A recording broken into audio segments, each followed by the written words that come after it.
Declaro aberta a sessão, iniciando pelos processos mais antigos, que foram solicitados de sustentação oral, pela ordem, oriundo da sessão do dia 15/9, nós temos o agravo de instrumento 080 44 26 29 2019, relatoria do desembargador Vivaldo Pinheiro. Doutora Tâmara Silva de Medeiros, solicitou sustentação oral para falar em nome da parte agravada. Doutora Tâmara está presente? Bom dia, sim. Confirmando que fala pela parte agravante, doutora? Agravada. A agravada? Isso. Ok. Eu acho que o desembargador Vivaldo, para a anotação que eu fiz, Vossa Excelência está desprovendo o agravo. É o 195, eu estou desprovendo. Doutora, aqui está confirmado já os votos dos demais membros, no sentido de acompanhar o relator desprovendo o agravo. Muito obrigada. Bom dia a todos. O seguinte, o agravo de instrumento 080 92 45 09 2019, o 197 da pauta, oriundo da sessão do dia 15, a doutora Marisa Rodrigues de Almeida de Orgens solicitou sustentação oral para falar pela parte agravante. Doutora Marisa está presente? Estou sim, desembargador. Ok, doutora Marisa. A senhora tem a palavra. 15 minutos. Primeiramente, eu gostaria de desejar bom dia a todos, saudar todos os membros dessa corte, inclusive parabenizando a brilhante atuação nesse momento de pandemia, que apesar... Doutora Marisa, nós não estamos lhe ouvindo. Está cortando o seu som, doutora Marisa. Vocês estão agora me ouvindo e me vendo? Estamos. Pode prosseguir. Primeiramente, eu estava saudando todos vocês, né? Parabenizando pela atuação da Corte nesse momento de pandemia. E para ser, vamos dizer assim, objetiva, o que me traz aqui hoje é um agravo de instrumento que ele trata absolutamente sobre duas matérias. Primeiro, a invalidade de uma alienação particular e a quitação substancial de um bem, certo? Que teria sido levado à venda direta num segundo momento. Mas antes de toda essa discussão, eu vou travar a informação da questão que eu preciso apenas alertar que todo o procedimento que foi pelo juiz de origem não respeitou nenhum dos requisitos do artigo 800, que é necessidade, prazo que esse bem poderia ser vendido. Desembargador, novamente, eu não estou mais vendo ninguém, mas nem ouvindo. Essa de baixa velocidade na conexão. Não estou ouvindo não estou lhe vendo, mas estou lhe ouvindo. Então perfeito. Então vamos lá. Então hoje nós estamos aqui principalmente para discutir a questão da invalidade desta alienação particular que infelizmente foi indevidamente homologada. O que se houve, desembargadores, foi o seguinte: havia um bem que foi arrematado há alguns anos, e quando foi feita a tentativa de uma nova venda, a própria Corte apreciou e declarou nula, certo? Esta possibilidade, dizendo que não havia sido dada a oportunidade para que o arrematante viesse e fizesse o pagamento das parcelas que estavam inadimplentes. No segundo momento, quando foi tentado ser levado atrás, além de não ter sido cumprida a decisão da Corte, não havia reavaliação do bem. O juízo fez a reavaliação do bem e, mais uma vez, não respeitou a decisão da Corte, julgando um embargo de declaração, certo? Que, na realidade, já era posterior à decisão que a Corte teria anulado digamos assim, todos os atos perpetrados após a oportunidade necessária de intimação do arrematante. Posterior a isto, quando voltou o processo e foi levado, mesmo sem cumprir, novamente repita-se, a decisão desta Corte, em que era necessário intimar o arrematante, foi feita uma avaliação, e desta avaliação, o exequente apresentou uma proposta de venda direta, e esta proposta de venda direta foi, na realidade, acatada pelo juízo, apesar do arrematante, neste momento, ter tomado conhecimento e ter se posicionado nos autos quanto às questões que aqui que aqui apresentamos, que são exatamente as questões de invalidade. Importante ressaltar que o imóvel discutido nos autos, ele foi vendido e foi quitado pelo arrematante, hoje aqui o agravante, 85% do seu preço. Então, houve, na realidade, uma venda realizada no valor de 5 milhões, foi pago o preço pela entrada de 1,5 milhão, e o restante parcelado em 60 parcelas. Então, foram pagos, enfim, no montante total, nós quitamos por este bem 4 milhões, até trazer o valor correto, 4.301.254 reais, o que representa 85% do valor da venda, já podendo ser considerado um valor substancial para a venda que foi realizada no passado. Então, o que nós hoje discutimos é que, de fato, nós temos a falta de prazo para realizar a alienação particular, a fixação de um preço mínimo e a inexistência da publicidade de qualquer edital. Não pasmem esses desembargadores. Nós tivemos uma venda direta realizada com um arrematante, com uma venda homologada, mesmo assim foi passada por cima de uma decisão do próprio tribunal, desta própria Comenda Corte, e determinava a intimação pessoal do arrematante. Não, assim não foi feito. E, num segundo momento, mesmo com toda a discussão já ter sido levada para o tribunal e os atos já terem sido tornados nulos, foi feita nova venda direta sem publicidade de qualquer edital, sem fixação do valor e sem a fixação de um preço mínimo, apesar de ter sido que teria sido dada como no valor de R$ 8.536.036,50.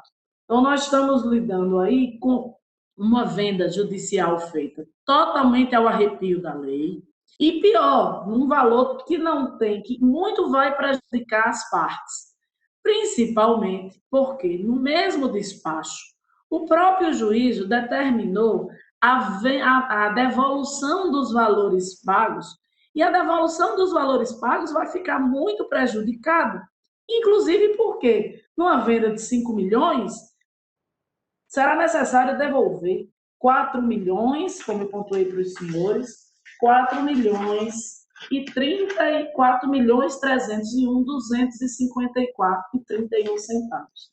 Nós vamos passar, eventualmente, apenas a tratar também de mais uma matéria que não se acredita ser necessária, inclusive porque nós acreditamos no conhecimento e provimento do recurso, de o quê? De que o juiz entendeu 1,5 milhão que foi pago como entrada, assim está bem definido em todos, digamos assim, todos os atos processuais.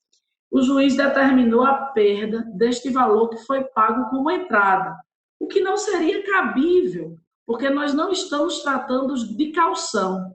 Caução só seria possível na venda de um bem imóvel, que não é o caso aqui hoje trazido para esta corte. O caso trazido para esta corte é um bem imóvel, que fica, na realidade, restrito à hipoteca, que vincula o imóvel à presente execução. Então, eu trago aqui essas informações e tenho plena convicção do conhecimento e do provimento neste agravo de instrumento. Ao final, eu apenas vou tratar sobre a questão do conhecimento propriamente dito, porque a matéria eu inverti a ordem por entender que ser matéria já reconhecida pelo Superior Tribunal de Justiça, que o Supremo Tribunal de Justiça, Superior Tribunal de Justiça, que realmente reconhece alguns pontos que são necessários, já foram apresentados para Vossas Senhorias em sede de memoriais, que seria o seguinte: nós temos um agravo do instrumento que tramita pelo meio eletrônico e o feito originário pelo meio físico.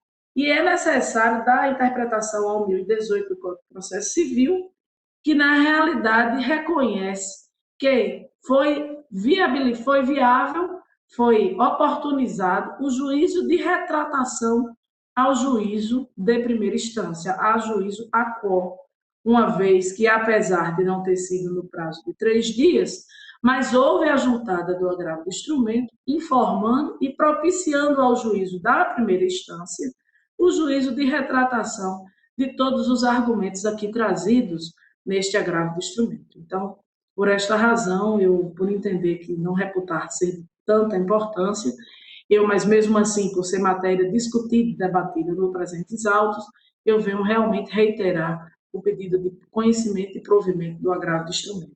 Muito obrigada, senhores. Agradeço a doutora Marisa. No presente caso, a preliminar ela foi suscitada pela parte agravada, e a qual, salvo melhor juízo, eu estou acompanhando pelo acolhimento. De qualquer maneira, foi certificada a parte adversa da preliminar suscitada a respeito da inobservância do disposto no artigo 1018, parágrafo 3º do Código de Processo Civil de 2015, tendo em vista que não foi feita a comunicação de reposição do recurso na primeira instância, no prazo legal, e considerando que o processo tramita pelo meio físico. Nesse caso, na linha de precedentes, eu não conheço do agravo do instrumento. Como estou votando, indago se o desembargador Vivaldo e o doutor João Correia têm alguma observação a fazer. Acompanho, excelência. Acompanho. Prosseguindo, temos o seguinte: a apelação civil 08510030/2019, relatoria do desembargador Vivaldo. É o 196 da pauta, da sessão do dia 15. Dr. Felipe Tanaka Moreira, solicitou sustentação oral para falar pela parte apelante, segundo consta aqui. Dr. Felipe está presente. Felipe Tanaka. Seguinte, apelação civil 080-7264-84, 2018. Dr. João Por Deus é o relator. O 192 da pauta, oriundo da sessão do dia 15. Dr. Tiago Petrovic de Souza solicitou sustentação oral para falar em nome da parte apelada ao que consta.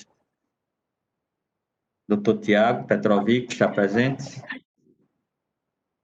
O seguinte, da relatoria do Dr. João Por Deus, nós temos o processo ainda da pauta da sessão do dia 15, é a apelação civil 082-3091-67, 2015, que está sendo julgada em conjunto com a apelação civil 000-307994-1996, que é o 191 da pauta.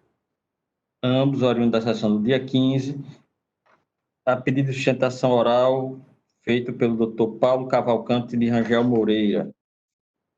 O Paulo Cavalcante está presente? Também não encontro ele aqui na relação dos advogados presentes na sala. Seguinte, é o 193 da pauta anterior, da sessão do dia 15, apelação civil 081-0086-2014. Relatoria do Dr. João Por Deus, Dr. Tiago Petrovic de Souza, foi quem requereu sustentação oral para falar em nome da parte apelante. O Tiago já não respondeu ao chamamento anterior, mas repetindo. Doutor Tiago Petrovic Souza está presente. Seguinte da sessão do dia. Temos o agravo de instrumento número 080480011, 2020. Da minha relatoria, doutora Patrícia Yunara Virgolin do Nascimento solicitou sustentação oral para falar pela parte agravante. Doutora Patrícia, está presente? Sim, bom dia, Excelência. Bom dia, doutora. Excelentíssimo senhor desembargador presidente dessa Câmara. A senhora fala pela parte agravante? Pela agravante, isso, pela Unimed, Excelência. Pela Unimed. Com a palavra, doutora. Obrigada. Excelentíssimo senhor desembargador presidente dessa Câmara, na pessoa de quem saúde os demais desembargadores, colegas, advogados e servidores, bom dia. O assunto tratado no recurso diz respeito à decisão que na origem interferiu o pleito da agravada, no sentido de que a Unimed ela custeasse o procedimento cirúrgico denominado de implante transcatéter de prótese valvar aórtica. E em relação a tal procedimento, em relação a tal decisão, na verdade, que se insurge o agravo de instrumento interposto pela cooperativa ora agravante. Inicialmente, Excelência, é importante destacar que as partes estão vinculadas através de um contrato, que é o plano de saúde, e no referido instrumento contratual não existe uma cláusula que garanta a cirurgia pelo método indicado pela agravada. Isso porque o item cirúrgico pleiteado pela agravada, que é a denominada também TAV, que é a troca de valvar por via percutânea, ela não se encontra prevista no rol da ANS. Portanto, não existe um dever da agravante de arcar com o custo desse procedimento. Vale ressaltar ainda que a agravante, em momento algum, ela resistiu à realização da cirurgia pleiteada, até porque existe uma previsão contratual que garante que seja realizada essa cirurgia, porém o procedimento é realizado pelo método convencional e não pelo pleiteado pela agravada. Na verdade, a exclusão a que se refere o instrumento contratual avançado corresponde ao implante Coreval, que é um método menos invasivo, certo? Porém, muito dispendioso, muito custoso, né? O valor dessa cirurgia, pelo método requerido, ela gira em torno de R$200 mil, certo? Então, é um procedimento bastante oneroso para agravante que não estava previsto no cálculo atuarial que sustenta a contraprestação paga pela agravada. É porque existe, para cada plano de contrato, contrato de plano de saúde, existe um cálculo anterior, não é feito de forma aleatória, mas existe uma previsão de todos os serviços que serão prestados e dali se tira o valor pago na mensalidade daquele plano de saúde, né? Ademais, Excelência, a manutenção de decisões como a batida, ela inevitavelmente terá um reflexo também financeiro em relação aos demais usuários, né? Ante o desequilíbrio contratual que é gerado pela determinação de cobertura de procedimentos que não estão previstos, né, contratualmente, já que o cálculo atuarial ele tem por base o custo de cada contrato, né? E não bastasse isso, Excelência, também, o implante da Coreval, pelo método minimamente invasivo, é uma técnica ainda muito polêmica e que não é reconhecido com parcimônia pela ANS, né? E, por consequência, também não se encontra inserido entre as obrigações expressamente assumidas no contrato firmado com a agravada, não sendo devido atribuir, então, a operadora, a agravante, o custeio daquilo que não assumiu e pelo que a agravada também jamais arcou em relação às suas contraprestações, né? Então, assim, Excelência, são nesses termos que requer o reconhecimento e o provimento do agravo do instrumento. Agradeço pela atenção. Ok, doutora, muito obrigado. O julgado tem a seguinte emenda, já a matéria discutida aqui na nossa Câmara. Ação de obrigação de fazer plano de saúde, decisão agravada que definiu o pedido de tutela de urgência, formulado pelo agravado, consciente da autorização para implante percutâneo de válvula aórtica grave, paciente portador de estenose valvar aórtica grave, insuficiência aórtica, ateromatose da aorta, espondilose dorsal e disfunção diastólica do ventrículo esquerdo. Prova da necessidade do procedimento prescrito. Recusa da prestadora, alegada ausência de previsão no rol da ANS. A abusividade do preceito foi excludente do custeio dos meios materiais dispensáveis ao tratamento da patologia que acometeu o paciente. Preponderância do direito à saúde, incidência da súmula 608 do STJ. O contrato que deve ser interpretado de modo favorável ao consumidor em justiça do artigo 47 do CDC, precedentes, manutenção do litígio, conhecimento e desprovimento do recurso. Ainda que tenha ciência que o procedimento realmente ele é mais custoso do que o procedimento de praxe para a implantação desse dispositivo, ainda assim nós temos a posição de validar a opinião técnica do médico responsável, no sentido de indicar aquele procedimento que é o mais aconselhável para o paciente que está sob sua responsabilidade. E assim sendo, na lei dos precedentes, eu desprovejo o agravo de instrumento. Desembargador Valdo e doutor João Afonso, tem alguma observação? Acompanho, senhor presidente. Então, ok. Então, proclamando a unanimidade. Por fim, nós temos o seguinte, que é o 148, da pauta do dia, que é embargo de declaração de apelação civil 011 823 2016, da minha relatoria, doutora Ana Rita Alcântara de Lima Moura, solicitou sustentação oral para falar pela parte apelante, embargante, Privacidade do Sol Transporte, Eireli. Doutora Ana Rita está presente? Doutora Ana Rita? Ia cientificar a doutora que não cabe sustentação oral em sede de embargo de declaração. Seguinte, é o 98 da pauta do dia, sessão do dia 22, apelação civil 08-22-706-30, relator do desembargador Vivaldo. Ao pedido de sustentação oral feito pela doutora Renata Gouveia Barreto para falar pela parte apelada. Está presente, doutora Renata? Sim, bom dia. Confirmando que a senhora fala pela parte apelada. Isso, pela parte apelada. Ok. Tem a palavra, doutora. Obrigada. Bom dia a todos. Vim aqui fazer a sustentação oral em razão de criar a situação que a Paiva Gomes colocou a parte autora.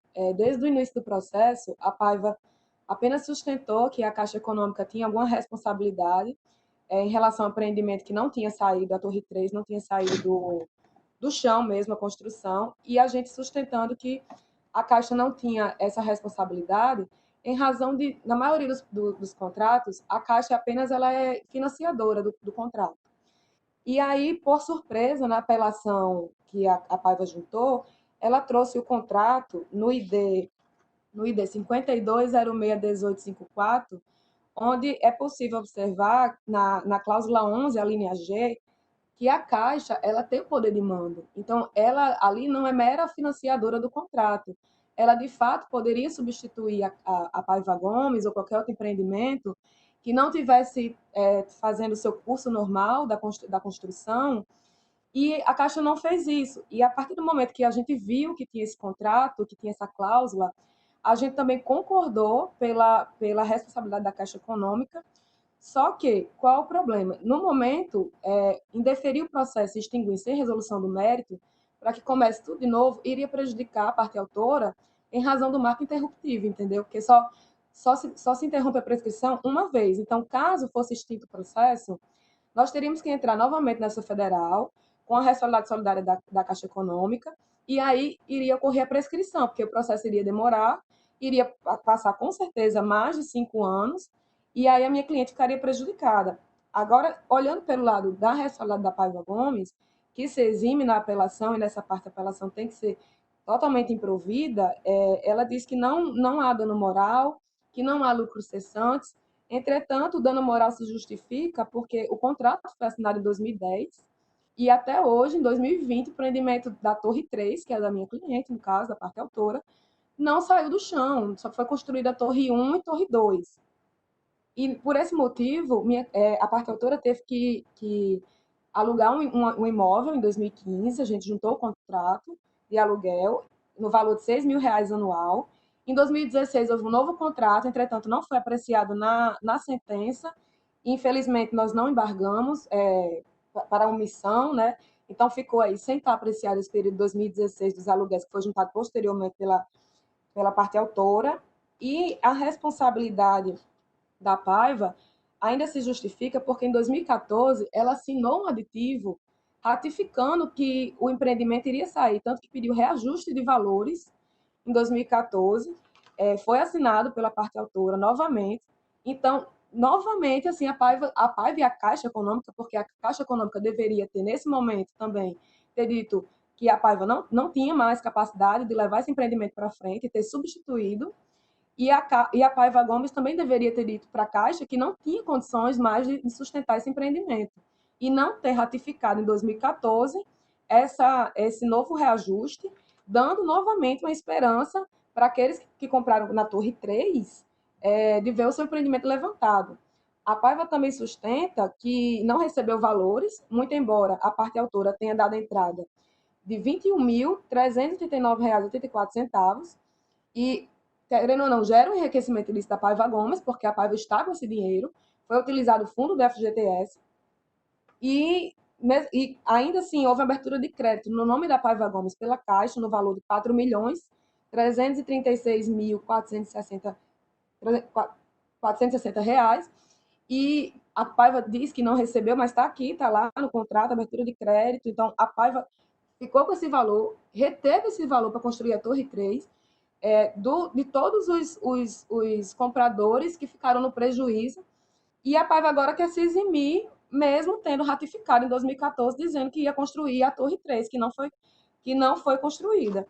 Então, a gente também pugna também pela responsabilidade solidária da Caixa, pugna também pela remessa do processo para a Justiça Federal, entretanto, sem extinção do feito, aproveitando todos os andamentos que puderem ser ratificados, ou apenas a petição inicial para posterior contestação das duas partes réis, em razão do marco interruptivo, e bem como também impugnar a gratuidade da justiça solicitada pela Paiva, porque a demonstração contábil de 2019 e 2020 não foi juntada no processo. Então, só juntaram até 2018, e em outro processo da Paiva houve uma incorporação, ficou claro que a Paiva foi incorporada por outra empresa.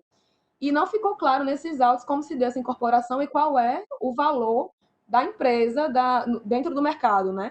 Então, não tem como a gente saber qual é a movimentação contábil real da Paiva Gomes após a incorporação para sustentar esse argumento de gratuidade da justiça. Portanto, a gente também pede que seja improvido o pedido de gratuidade e custas de remessa seja suportado tudo pela Paiva Gomes em razão de ser culpada, já que tinha um contrato assinado desde 2013, que foi esse contrato trazido, sendo o processo em 2015, que nós entramos em 2015, então a Paiva tinha obrigação de juntar esse contrato nos autos no momento da contestação e não apenas citar para que a gente pudesse supor que, de fato, haveria uma responsabilidade da Caixa.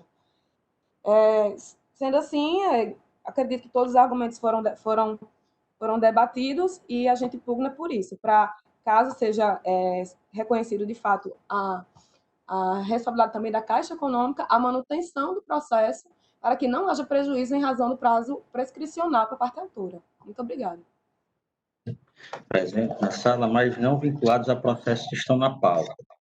E estava consultando a relação, são processos vinculados à relatoria do doutor Eduardo Pinheiro, o qual está de férias e só deverá retornar na sessão do dia 6. Então, os que estão aguardando o processo dele, os processos somente serão submetidos para julgamento após o retorno do doutor Eduardo Pinheiro. Com a palavra, o desembargador Rivaldo, relator. Presidente, a preliminar de incompetência da Justiça Estadual, suscitada pela Pelante, que eu estou dizendo que, entretanto, depende de destacar que a atuação da Caixa Econômica Federal... Estão me ouvindo? Sim. Estamos. A Caixa Econômica, no presente caso, se dá na qualidade de mero agente financiador, com o fito de aquisição de moradia pelo programa Minha Casa Minha Vida, não configurando parte legítima na presente ação indenizatória fundada no atraso na entrega de imóvel. Cito precedente do STJ e estou rejeitando a preliminar. No mérito propriamente dito, o voto está disponibilizado. Eu digo que a situação dos autos em que ocorreu a inadimplência unicamente da recorrente, não há que se falar em retenção de valores pagos, de forma que a rescisão contratual deve restabelecer o autor a situação anterior à assinatura do contrato tabulado. Logo, correta a determinação contida na sentença de restituição integral imediata pela empresa ré do valor pago pelo autor. Analisando agora a alegada impossibilidade de condenação da empresa recorrente a arcar com os lucros cessantes, entendo que, restando evidenciada a não possibilidade de uso do bem, quer seja para moradia, para locação ou mesmo para comercialização do bem, gera uma potencial perda patrimonial ao adquirente, que deixa de oferir a renda decorrente do aluguel ou da venda do imóvel em atraso. Mais adiante eu digo, por fim, uma vez vislumbrada a existência do dever de indenizar os autores pelo dano moral causado em razão do inadimplemento contratual, resta analisar tão somente a questão relacionada com o quanto arbitrado. E, concluindo, eu digo, destaco observar os parâmetros de razoabilidade e proporcionalidade, notadamente considerando a demora da entrega do imóvel e o valor do bem adquirido, a condição socioeconômica dos autores e da construtora demandada, verifica plausível e justo a redução do valor fixado na sentença para a quantia de R$5.000, haja vista que é condizente com o dano moral experimentado pela vítima. Estou dando parcial provimento para reduzir para R$5.000 e digo na ementa.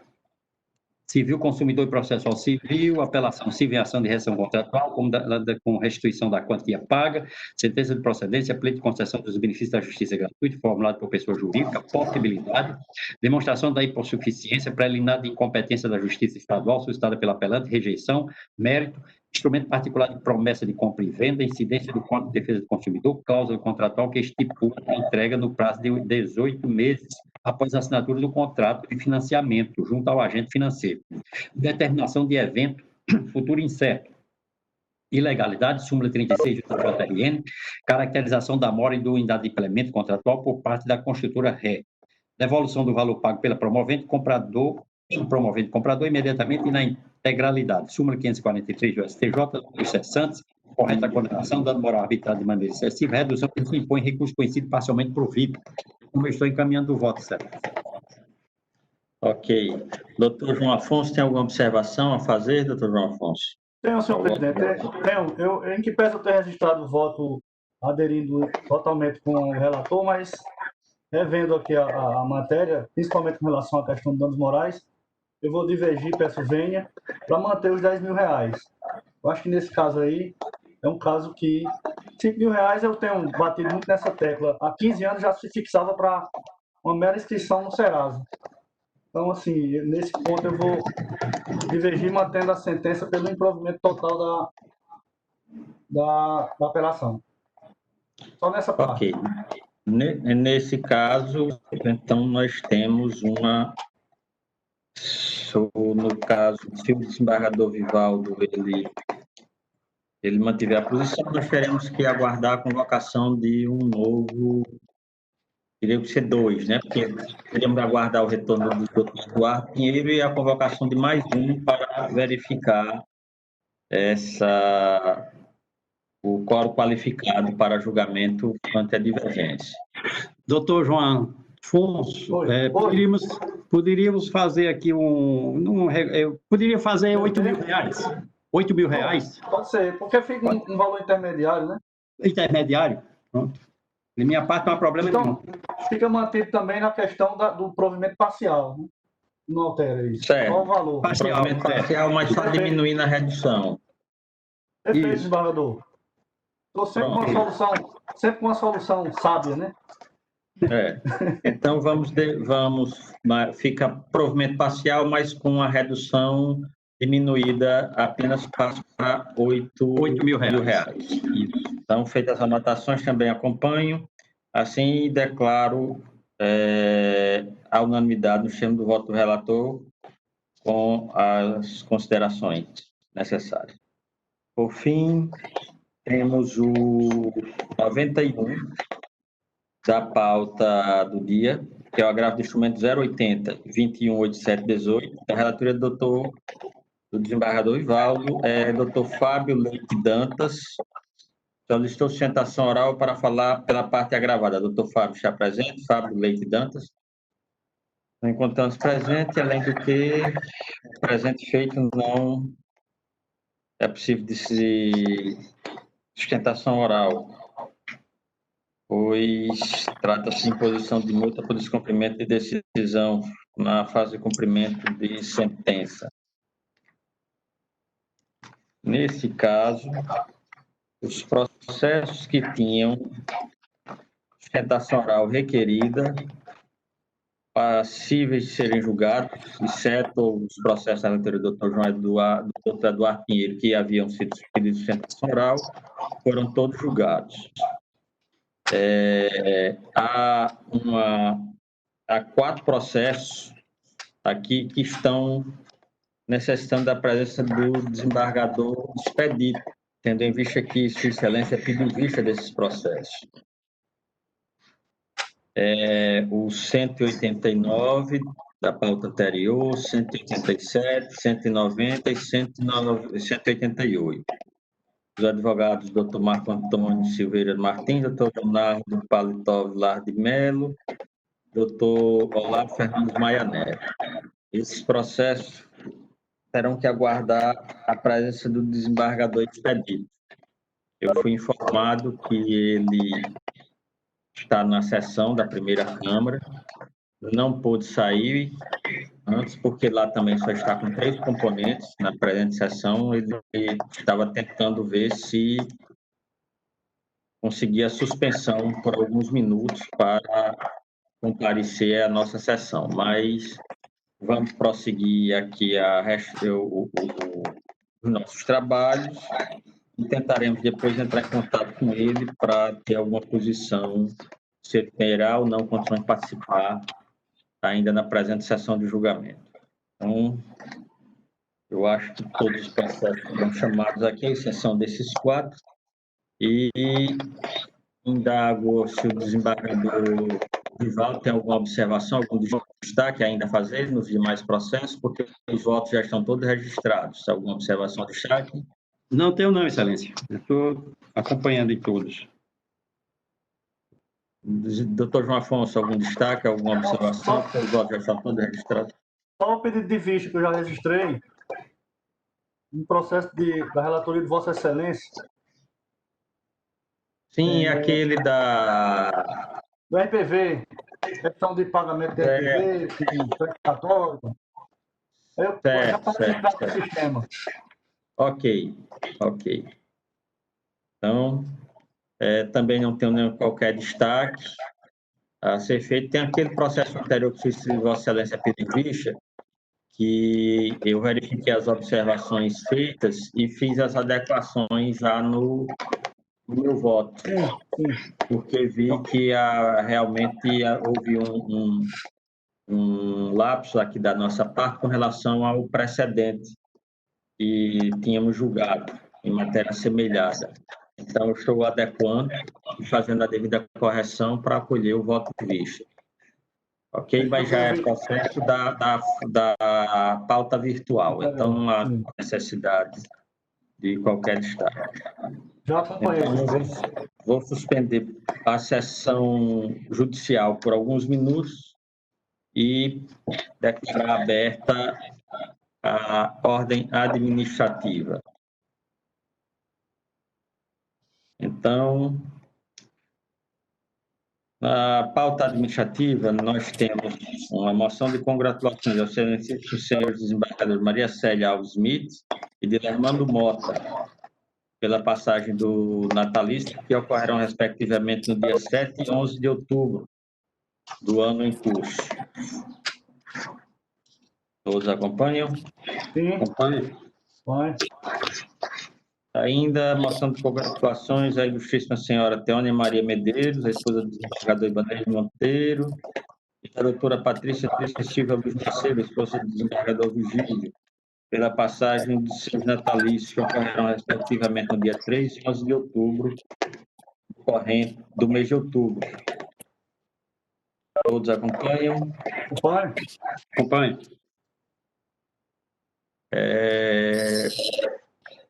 Não tenho mais nenhuma proposição. Palavra do desembargador Vivaldo, comunicação, proposição, desembargador Vivaldo. Tenho, Excelência. Eu tenho uma proposição, congratulações pelo aniversário de Vossa Excelência, que ocorrerá no dia 5 de outubro. Então, quero propor essa moção de congratulações. Muito obrigado. Acompanho, viu? Quero lembrar, Excelência, apenas que a partir do dia 1º ao dia 20 de outubro eu estarei de férias. Já feitas as anotações, desembargador Oswaldo. Não Dia consigo. 1º ao dia... Dia 1º ao dia 20. Férias forçadas. É verdade. Estamos tendo que entrar e amanhã vou ter que entrar também e vou ter que me afastar por 10 dias também para regularizar essas férias que o CNJ está determinando. Doutor João Afonso, alguma comunicação, proposição, doutor João Afonso? Só uma, senhor presidente. Moção de congratulações à doutora Ana Cláudia Braga de Oliveira, juíza de Caramirim, minha conterrânea, lá de Souza. Aniversário dela, dia 21 de 9, ontem. Opa, parabéns atrasado. E comunicar, registrar minhas férias a partir do dia 29, 4 dias. 29 a 2 de 10. 29 de setembro. Isso. Também para regularizar. Isso. Aqui no final do ano, vou ter bem uns 4 dessas. Sim. Eu dividi para não ter prejuízo nas sessões. Bom, doutora Rossana, alguma comunicação e proposição? Sim, Excelência. Quero parabenizar antecipadamente Vossa Excelência pelo aniversário. Dizer que eu estou sempre muito feliz de trabalhar aqui com os senhores. A Luciana é uma pessoa muito gentil. Quero aproveitar para agradecer todo o apoio que Luciana me dá nessas sessões. Às vezes eu falo com ela no domingo, ela me responde. Então, quero agradecer a Luciana e dizer que é muito bom trabalhar com os senhores e com a Luciana aqui nessa Câmara. Muito obrigada. Obrigado, doutora. Muito obrigado, doutora Rossana. Nós obtivemos um retorno do desembargador Expedito, que a sessão lá na primeira Câmara vai se prolongar ainda por um bom tempo. A sessão vai ser longa e ele não tem como sair, pois só tem 3 membros na sessão da primeira Câmara de hoje. Então, se ele sair, os trabalhos terão que ser interrompidos. Nós não conseguimos comunicação com ele pessoalmente, temos visto que também está com um problema lá de conexão e ele está, inclusive, participando da sessão através do celular. Nesse caso, iremos esses 4 processos que estão pendentes, que têm a participação dos advogados já mencionados anteriormente, terão que ser aguardar a próxima sessão por videoconferência. Alertando que a sessão no dia 29, o doutor João Afonso, que é o relator dos processos, ele estará de férias, mas são apenas 4 dias. Então, já no dia 2, ele já estará participando da sessão, já voltará a trabalhar e já logo no início de outubro já participará das primeiras sessões, a qual espero que possamos julgar esses 4 processos que estão pendentes, pois acredito que lá na outra Câmara, na primeira, haverá o retorno também do outro componente que permitirá ao desembargador Expedito se ausentar um pouco para ajudar esse processo. Pedindo essas desculpas. Dia 2 eu estarei de férias. Hein? Dia 2 eu estarei de férias. Aí Isso. tem a série de Vossa Excelência. Vossa Excelência, presidente e o doutor Eduardo não participam, né? Nem eu, nem doutor Eduardo. Somos impedidos. Não. Bom, mas aí vota por antecedência, no dia 2. É porque, na realidade, em que pese o processo incluir na pauta virtual um pedido de vista, Vossa Excelência não pode deixar de analisar, ver o Exatamente. voto do desembargador expedito, que pode acompanhar ou não o doutor João Afonso, Isso, que é o voto que isso. Vossa Excelência já teve conhecimento. Então, vai ter que aguardar. Mas infelizmente, comunicar os advogados, mas infelizmente nós não temos como submeter a julgamento do processo na presente sessão, porque lá na primeira Câmara também só está com 3 componentes. Pois é, em que pese que, Excelência, lembrando que nesse caso não cabe sustentação, né? Ainda que não coubesse, mas o desembargador Vivaldo teria que ver o voto do... Se o desembargador expedito pudesse, não seria tão demorado aqui, né? Mas... Liberar o voto já. Liberasse o voto antes? Liberar o voto para que Vossa Excelência pudesse analisar e dizer se acompanha ou não. Isso. Da minha parte, tudo bem, não teria problema. Não sei se ele vai liberar. Vamos entrar em contato com ele, tentar ver essa situação, porque senão realmente o julgamento vai ficar bastante prejudicado, vai demorar bastante. Desembargador Vivaldo, até quando mesmo as suas férias? Ele começa no dia 1º de até outubro, o dia 20. até o dia 20. E tem férias, já fui informado que tem férias do desembargador expedito, está atrasada para o dia 15 de outubro. É a mesma situação de todos nós. O CNJ está querendo a regularização das férias e está todo mundo tendo que entrar de férias. Isso. Aí tem outro detalhe, dia 20 é uma terça, né? Que é o retorno, é o último dia de férias do desembargador Vivaldo. Mas aí a questão e o desembargador expedito nesse período ele está de férias, doutor João Afonso. Tem que ver isso. Ele está de férias a partir do dia 15 de outubro. Isso, e dia 27 já seria uma virtual. Ficaria para o dia 3 de novembro. Se for o caso. Aí eu estou de férias, 3 de novembro. É tudo para regularizar essa situação, porque senão não poderia ser feito. Mas vamos entrar em contato com o desembargador expedito. Os advogados, se tiverem interesse, podem também tentar entrar em contato com o gabinete, porque senão o julgamento vai ficar bem prejudicado, ok? Então, não havendo mais nada tratado, declaro encerrada a sessão.